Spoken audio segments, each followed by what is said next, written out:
The Greeks tell a story about this guy, Orpheus. Now, Orpheus is a sensitive guy, an intellectual guy.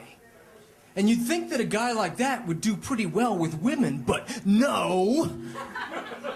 Like the one time he actually manages to get a girlfriend, 2 seconds into the relationship, she trips over a volcano and falls into hell, and he dives down after her, and the devil says, okay, you can lead her out, but you cannot turn around to check that she's there. So they go walking out of hell, and the sun's pouring in through the mouth of the volcano, and he's filled with joy, and he wants to share the moment.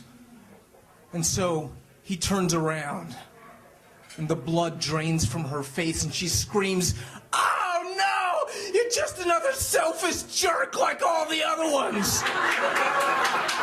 And this, my friends, is a myth, because it happens over and over and over. The year is 1987. I am 24 years old, and I'm at the New Orleans Jazz and Heritage Festival. And I stand in line waiting for an oyster po' boy, when I realize that Miss Karen Allen has gotten in line directly behind me. Karen Allen.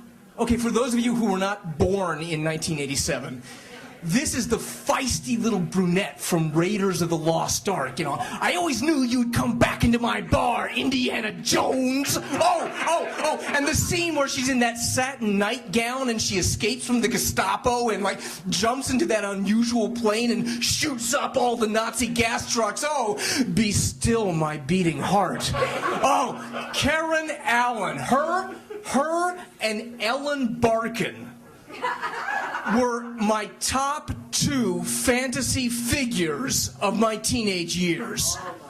And she's standing in line behind me, alone, without a director or a publicist or an agent or any visible boyfriend. And as I stand there, I can feel her pain, because it's 1987. It's been 6 years since Raiders, and she is no longer on Hollywood's A-list.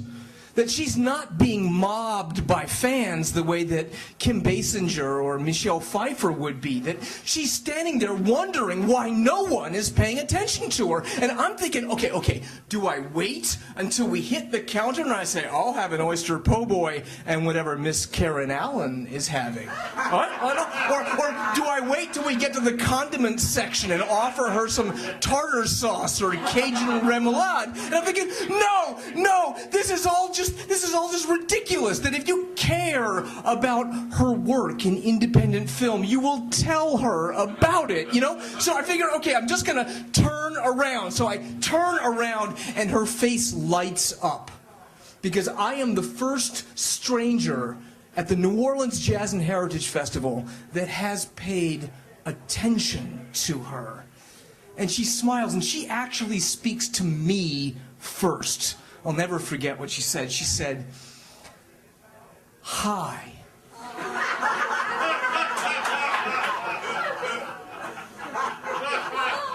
And I stand there bashfully, because I want to make sure that she knows that I'm not just some creepy stalker, you know, that I really do care about her work in independent film. And I look down at my shoes and I say, you know, I really liked Diner.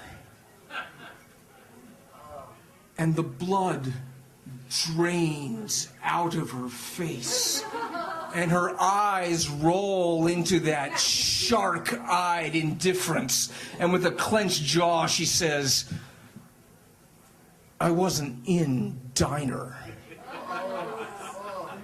And it's only then that I realize that, no, it was Ellen Barkin who was in Diner. And I've just, in the first 10 seconds of our relationship, I have betrayed that I've been cheating on her in my fantasy life.